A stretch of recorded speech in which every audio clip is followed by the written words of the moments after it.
प्यारे दोस्तों, आपका बेस्ट क्लासेस में बहुत बहुत स्वागत है। जैसे आपको पॉलिटी की आपने डिमांड की गई थी कि दूसरी क्लास भी बनाएं जल्दी, तो स्टार्टिंग करते हैं। जैसे अपना पॉलिटी कहाँ तक हो गया था, तो अपना पॉलिटी हो गया था डीपीएसपी तक। और डीपीएसपी तक आपको इस सारे रिवीजन करना पड़ेगा, क्योंकि ये मैंने जितने भी बता दिया है ना, आपको सारे रिवीजन करने पड़ेंगे। क्योंकि रिवीजन नहीं करोगे तो आपको दिक्कत हो जाएगी।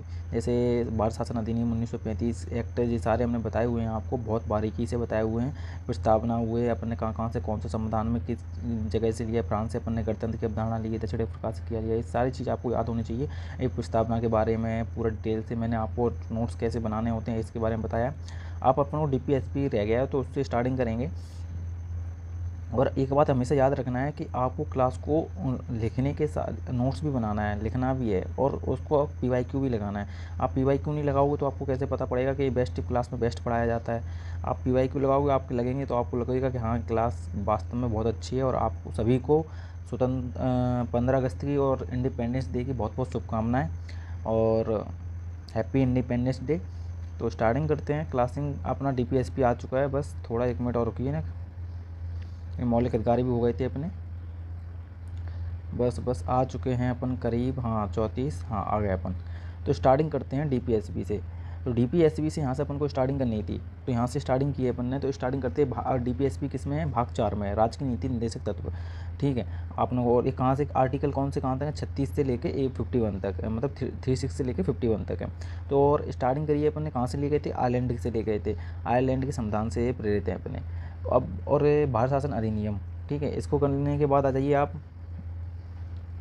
मूल अधिकार के साथ निदेशक तत्व, संविधान की आत्मा एवं दर्शन। तो इसके जो मूल अधिकार हैं, इसके नीति निर्देशक तत्व है ना, उसमें आत्मा और दर्शन भी बताते हैं। जैसे कि आप क्या कैसे है कि आप जो सरकार होती है, कोई भी काम करती है सरकार, तो उसको ना डीपीएसपी के देख के करती है, समझ रहे हो। डीपीएसपी को देख के करना पड़ता है सरकार को काम, ठीक है। और उसके लिए और जो फंडामेंटल राइट्स होते हैं वो अपनी पब्लिक के लिए होते हैं, ये ध्यान रखना। और जो डीपीएसपी होते हैं पॉजिटिव माना जाता है, और फंडामेंटल राइट्स को, मूल अधिकार को नेगेटिव माना जाता है। तो अब स्टार्टिंग करते हैं नीति निषेधक तत्व। तो इसमें क्या है कि स्वीकृति दी गई है, इसकी वर्गीकृत किया गया है, मूल अधिकार और डीपीएसपी के बीच टकराव बताएंगे आपको, क्या क्या क्रियान्वयन होगी डीपीएसपी भाग 4 के बाहर की चीज़ें बताएंगे, विशेषताएं, आलोचना, इस सब के बारे में आपसे अपन यहाँ बात करेंगे। फिर आ जाइए, हाँ, फिर डीपीएसपी की विशेषताएं। जैसे हमने अपन को यहाँ पर अपना पूरा स्ट्रक्चर बना लिया है कि अपन को क्या क्या पढ़ना है, ठीक है। ये ऐसा स्ट्रक्चर बनाने से क्या होता है कि आपको पता रहता है कि अपन को आगे क्या कर रहे हैं। आज की क्लास देखो लंबी भी खींच सकती है, कोशिश नहीं करेंगे, लेकिन 30 से मिनट से ज़्यादा तक नहीं खींचेंगे, क्योंकि इतना टाइम भी नहीं है आज। स्टार्टिंग किया है कि नीति निर्देशक तत्वों की विशेषताएँ। तो इसकी विशेषताएँ क्या है, इसमें वह सभी आदर्श मौजूद हैं जिनका पालन राज्य को देश के लिए नीतियों और कानून बनाते समय ध्यान में रखना होता है। जैसे मैंने आपको बताया, राज्य मतलब देश के बारे में बात हो, राज्य को देश के लिए नीतियाँ बनाना होता है, कानून बनाना होता है। तो उसके समय किसको ध्यान रखा जाता है, डीपीएसपी को ध्यान रखा जाता है, ना कि मौलिक कर्तव्य को, मौलिक अधिकार को, ठीक है। और इसके बाद नीति निषेधक तत्व भारत शासन अधिनियम 1935 में उल्लिखित आदेशों के समान है। जो भारत शासन अधिनियम 1935 है, जैसे अपन ने लिया हुआ है, संविधान बोलते हैं सबसे ज़्यादा वहीं से लिया हुआ है, तो उसके बारे में, ठीक है। तो अब इसके बाद अपन को आगे क्या करना है, फिर आगे जाइए। ये आर्टिकल आपको मोस्ट आर्टिकल है तो इनको याद भी करना है। जैसे 36 है, इसमें राज्य की परिभाषा के बारे में है। 37 है कि इस भाग में सम्मति सिद्धांतों को लागू कैसे करना है उसके बारे में प्रक्रिया। 38 है कि राज्य द्वारा जन कल्याण एवं सामाजिक व्यवस्था को बढ़ावा देने के लिए है। और इसमें सबसे इम्पोर्टेंट है अपना जो कि 29A, इसको जरूर याद करना है, क्योंकि ये समान न्याय और निःशुल्क कानूनी सहायता के लिए। जैसे आप कोर्ट में जा रहे हो, आपके इतने पास पैसा नहीं है कि आप अपना केस लड़ सकें, तो उसके लिए ना निःशुल्क कानूनी सहायता के द्वारा आपको एक वकील दिया जाएगा, और आपका वो वकील आपकी सहायता करेगा केस लड़ने में। तो इसका होता है। फिर इसके बाद आ जाइए अपन, फिर है अपना कर्मचारी को निर्वाह वेतन, इसके बारे में भी पढ़ लीजिए, क्योंकि ये भी ज़्यादा इंपॉर्टेंट होता है, कभी पूछ सकते हैं। और इसको भी याद रखना है 40, क्योंकि ये ग्राम पंचायतों से संबंधित है, ग्राम पंचायतों के संगठन से। फिर इसके बाद आ जाइए 42 में है कि न्यायोचित मानवीय कार्य दशाओं के मात्र सहायता के लिए। इसको छोड़ भी सकते हैं, ये ज़्यादा नहीं है, लेकिन ये जरूर इंपॉर्टेंट है। एक 43A में क्या है कि उद्योगों के प्रबंधन में कर्मचारियों की सहभागिता, ये जरूरी है। इंडस्ट्री एरिया से अभी ईपीएफओ का पेपर आता है, तो उसमें से एक बहुत बड़ा टॉपिक है, तो इसको आप छोड़ ही नहीं सकते, इसलिए इस पे ज़रूर ध्यान दीजिएगा। फिर आ जाइए 43B। 43B में क्या है कि सहकारी समितियों को प्रोत्साहन के बारे में होता है। तो इसे एक क्वेश्चन PYQ यूपीएससी में पूछा हुआ है, तो इसके बारे में आप ज़रूर पढ़ना पड़ेगा। अब 44 क्या है कि समान न्याय UCC, अभी जो करंट में मुद्दा रहा हुआ है, तो इसके लिए इसको भी ज़रूर याद करना पड़ेगा। और 45 है कि 6 वर्ष की कम आयु को बच्चों के लिए निःशुल्क शिक्षा के बारे में, उनकी देखभाल के बारे में। तो इतने आर्टिकल जब मोस्ट हैं तो उनको करना ही पड़ेगा, ये छोड़ नहीं सकते अपन। फिर आ जाइए फिर अपन को पढ़ना है और कौन सा आर्टिकल है इसमें 40, हाँ इसको भी याद रख लीजिए। 40 ये पर्यावरण से संबंधित है, पर्यावरण से ये क्वेश्चन शायद आया हुआ है, आप किसी एग्जाम में देखोगे। ये यूपीएससी के लिए ये आर्टिकल ऐसे इंपॉर्टेंट है कि इनको छोड़ नहीं सकते आप कोई भी कीमत पे। तो ऐसी चीज़ों को याद रखिए। और 51 भी याद रखिए, अंतर्राष्ट्रीय शांति एवं सुरक्षा प्रोत्साहन के लिए, ये भी PYQ में पूछा गया हुआ है। तो इन चीज़ों को याद रखना बहुत इंपॉर्टेंट है। अब आ जाइए नीति निर्देशक तत्व। इसमें क्या है कि नए निर्देशक तत्व में क्या है कि 42वें संविधान संशोधन 1976 के द्वारा ये जोड़े गए हैं, ठीक है, इनको याद रख लिया। अब इसमें इंपॉर्टेंट मैंने जैसे आपको बताया था 39, ये बच्चों के स्वास्थ्य विकास एवं के लिए बहुत इंपॉर्टेंट है। और 39A या का बोलते हैं हिंदी में, तो ये सामान्य न्याय के लिए भी इसको याद रखना, सामान्य न्याय को बढ़ावा देते हैं। 43 के उद्योगों के लिए याद रखना, इंपॉर्टेंट है। ये 48A का A लिख सकते हो, तो इसमें क्या है कि राज्य और पर्यावरण से को बेहतर बनाने के लिए। तो ये इंपॉर्टेंट है, ये मोस्ट इंपॉर्टेंट है, आपको इसको करना ही पड़ेगा, ठीक है, तो ये जरूरी याद रखना पड़ेगा। फिर आ जाइए नेक्स्ट 44 में संविधान संशोधन द्वारा ये जोड़े गए हैं। तो इसमें क्या है 38 में असमानता की समाप्ति करने के लिए 38 को जोड़ा गया हुआ है। और 86 में संविधान संशोधन द्वारा 2002 के द्वारा 45वें अनुच्छेद में विषय वस्तु को बदला गया है। और इसमें अनुच्छेद 1 के तहत प्राथमिक शिक्षा को मूल अधिकार बना दिया गया है, प्राथमिक शिक्षा उसे मूल अधिकार बना दिया गया है। एक इसमें हुआ ये पूछा जाएगा, आपको पूछा भी गया है कि 86वें संविधान संशोधन 2002 के द्वारा, ठीक है, इसको याद रखना। 44 में के संविधान संशोधन 1978 के द्वारा 38वां, तो इसको भी याद रखना, असमानता की समाप्ति के लिए किया गया था। और 97 संविधान संशोधन 2011 जो लेटेस्ट है, तो उसमें सहकारी समितियों के लिए मैंने आपको ये पूरे आर्टिकल मैंने याद करने के लिए 43B, तो इसलिए याद रखना जरूरी है। फिर आ जाइए नेक्स्ट कि नीति निर्देशक तत्वों के पीछे संतुति। तो अब क्या है, इसके पीछे क्या कॉन्सेप्ट है, क्यों इनको लाया गया है, तो इसको देखते हैं अपन क्या क्यों लाया गया है। क्योंकि BN राव संवैधानिक सलाहकार द्वारा व्यक्तित्व अधिकार, ये न्यायोचित है और गैर न्यायोचित। अब न्यायोचित कौन से हैं, तो जो मूल अधिकार हैं, मैंने क्या है इसको आप सुप्रीम कोर्ट में डायरेक्ट जा सकते हो। सुप्रीम कोर्ट अपने कोई भी आपके मूल अधिकार का उल्लंघन होता है, और आप इसके लिए न्यायालय में नहीं जा सकते, सुप्रीम कोर्ट में। ये प्रारूप समिति के द्वारा स्वीकार किया हुआ है। अम्बेडकर, अब लोकप्रिय मत का अम्बेडकर जी ने क्या किया कि लोकप्रिय मत का कार्य करने वाली सरकार इसके लिए नीति बनाते समय निर्देशक तत्वों का अवहेलना नहीं कर सकती है। कहने का मतलब है कि अम्बेडकर जी ने बोला है कि कोई भी नीति सरकार, अब बीजेपी चल रही है तो वो कोई भी नीति बनाएगी, जैसे PM किसान योजना है, तो उसमें जन कल्याण की भावना होनी चाहिए। DPSP में क्या होता है, मैंने लोक कल्याण भावना सबसे ज़्यादा है। अब क्वेश्चन भी आया हुआ है कि कल्याण भावना किससे है, तो इसको आपको इसलिए हर चीज़ को कॉन्सेप्ट आप PYQ लगाओगे ना, तो आपको पता पड़ेगा कि एक क्लास कितनी इंपॉर्टेंट है। मैं आज की क्लास में थोड़ा ज़्यादा बोल रहा हूँ, क्योंकि आपको ये महसूस कराने के लिए ज़्यादा बोलना पड़ता है, क्योंकि आप इस क्लास को समझिए।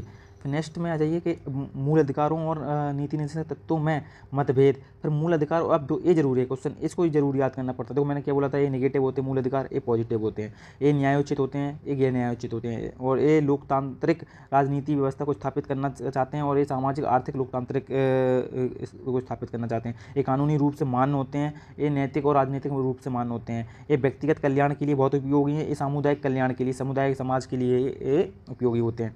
इस तरीके से आपको करना है। फिर आ जाइए इसके बाद नेक्स्ट है कि निर्देशक तत्वों की अवहेलना। अब आलोचना क्यों की जाती है, आलोचना पढ़िए।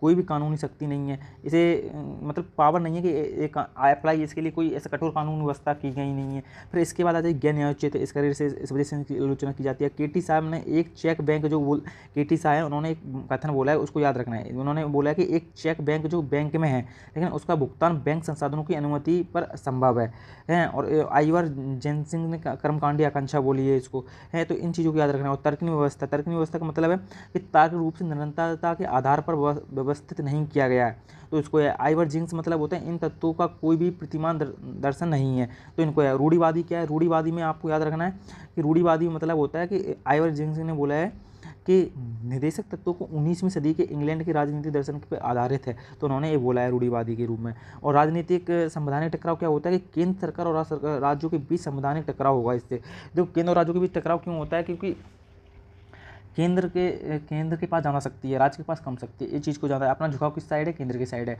तो इस चीज़ को मैंने आपको पहली वाली क्लास में बता दिया है, इसलिए आप आगे भी बताएंगे। तो इन क्लासों को तुम कैसे छोड़ सकते हो, तो इन क्लासों को आपको बहुत ज़्यादा ज़रूरत है। आप इसको क्लास को देखिए, नोट्स बनाइए और शेयर भी करें, क्योंकि शेयर करना जरूरी है, क्योंकि आप लोगों से ये चैनल है। फिर नेक्स्ट है कि देखो, नेक्स्ट है अपना कि नीति निर्देशक तत्वों की उपयोगिता के बारे में सुनिए। अब ये उपयोगिता क्या है कि ये राष्ट्र के शासन हेतु मूलभूत हैं। ALM सिंघवी ने क्या बोला कि यह संविधान को जीवन दान देने वाली व्यवस्था है। अम्बेडकर जी ने कहा कि नीति निर्देशक तत्वों का एक बड़ा मूल्य है इनका। और इसके बाद आज मूल अधिकारों एवं निर्देशक तत्वों में टकराव क्यों होता है, तो इस चीज़ को देखिए आप, क्योंकि इसमें क्या है, चंपाकन दोईराजन केस हुआ था 1951 में। तो उसमें क्या है कि मूल अधिकारों को निर्देशक तत्वों के टकराव में मूल अधिकार प्रभावी होंगे, उन्होंने ये बोल दिया था। कहने का मतलब है कि मूल अधिकार पहले इंपॉर्टेंट दी जाएगी, फिर उसके बाद इनको देखा जाएगा। प्रायोरिटी किसकी है, मूल अधिकारों की रहेगी। मूल अधिकारों को संविधान, यदि कोई भी मूल अधिकार और DPSP लड़ रहे होंगे तो उसमें कौन जीतेगा, मूल अधिकार। कहने का मतलब ये है।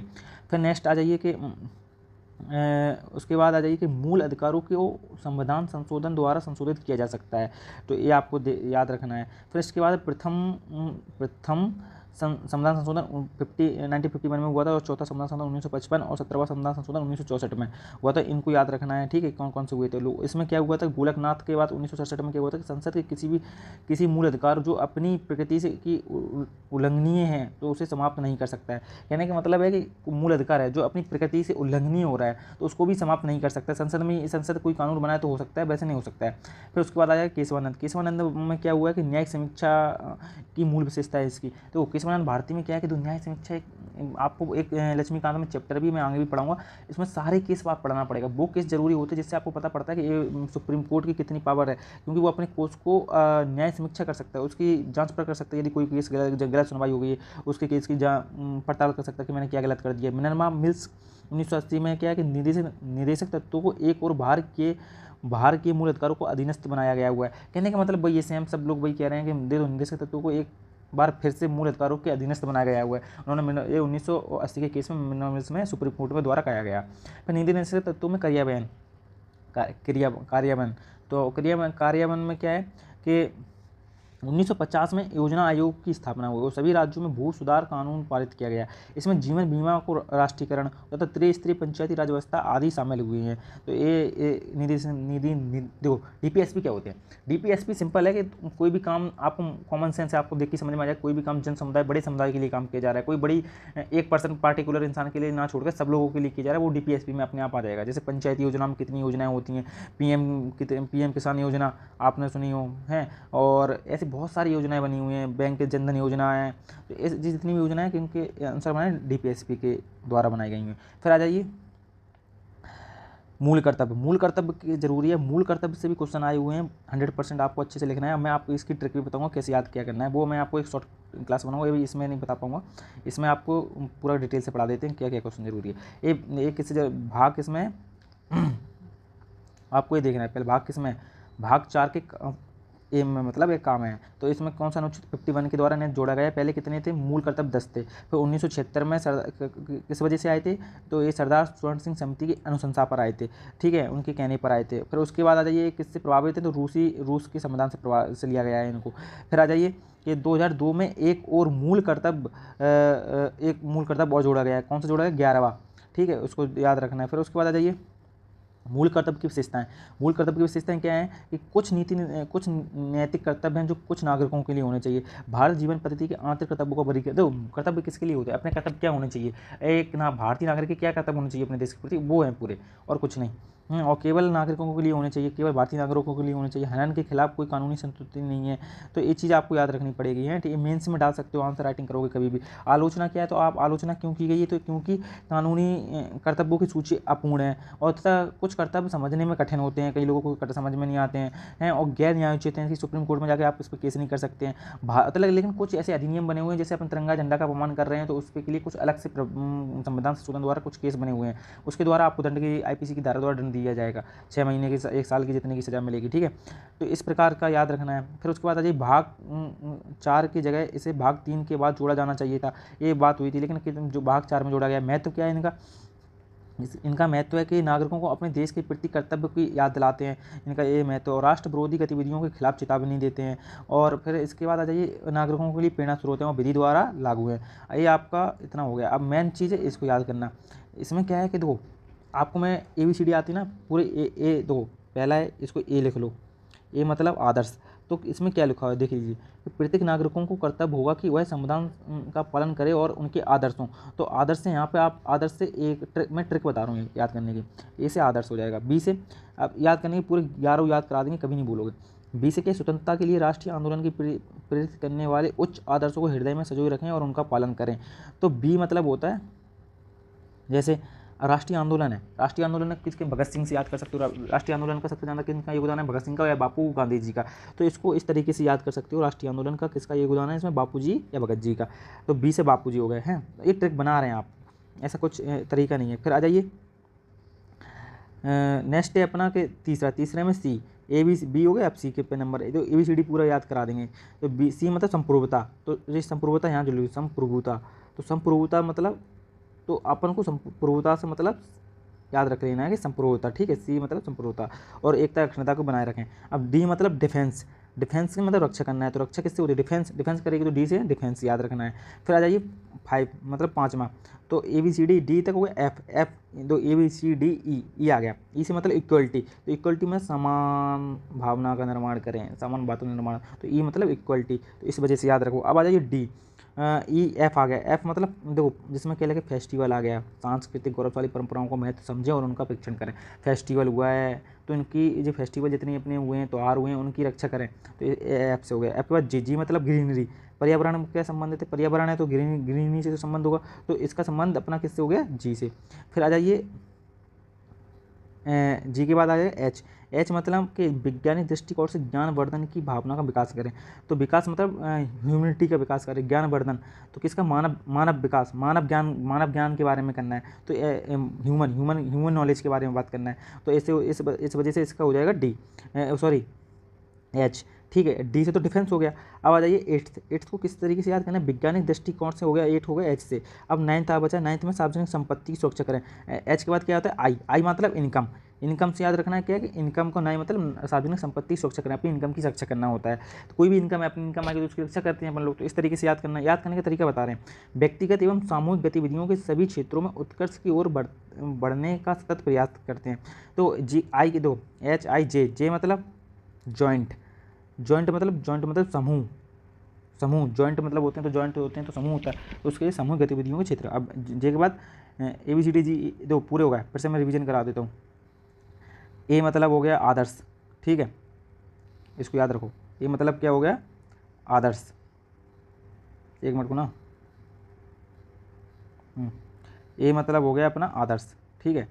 बी मतलब हो गया अपना, बी कहाँ गया अपना, हाँ बी मतलब हो गया कि बी मतलब बापू या भगत सिंह राष्ट्रीय आंदोलन के लिए प्रेरित उच्च आदर्शों के हृदय में सजो रखें। उन्होंने जो आंदोलन करे हैं, भगत सिंह को अपने हृदय में सजो के रखें, बापू जी को अपने हृदय में सजो के रखें, उन्होंने इतने आंदोलन करे। याद करने की ट्रिक बता रहा हूँ हैं। और भारत की संप्रभुता, सी से संप्रभुता को याद रखना है, इस प्रभुता लिखी है लेकिन संप्रभुता लिखी है कहीं जगह, तो इसको सी से करना है। अब आ जाइए डिफेंस, डी मतलब देश की रक्षा करना है, तो इसको डी से डिफेंस करना है। डी के बाद इक्वलिटी मतलब समानता, तो ए से ई से याद करना है, इसे हो गया। हाँ, फिर उसके बाद आ जाइए हमारी संस्कृति, और फिर डी तक हो गया। एफ, ई हो गया, इक्वलिटी हो गया। एफ मतलब फेस्टिवल, तो फेस्टिवल से याद रखना है इसको, फेस्टिवल हमारी संस्कृति है, फेस्टिवल त्यौहार हैं, तो उनकी रक्षा करना पड़ेगा भाई, उनको समझें, उनका परीक्षण करें। और एफ के बाद जी मतलब ग्रीनरी, तो पर्यावरण में इससे संबंधित हो जाएगा जी।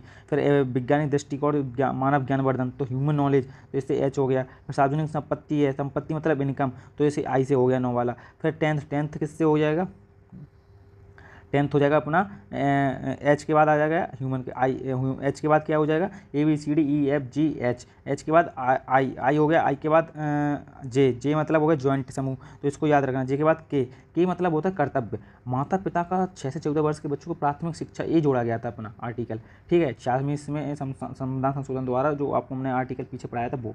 इसलिए इस तरीके से इस क्लास को याद रखना पड़ेगा आपको, ठीक है। अब आ जाइए संविधान संशोधन, जो अपन को नेक्स्ट क्लास में बताएंगे। आज इतना ही रहने देते हैं, थैंक यू।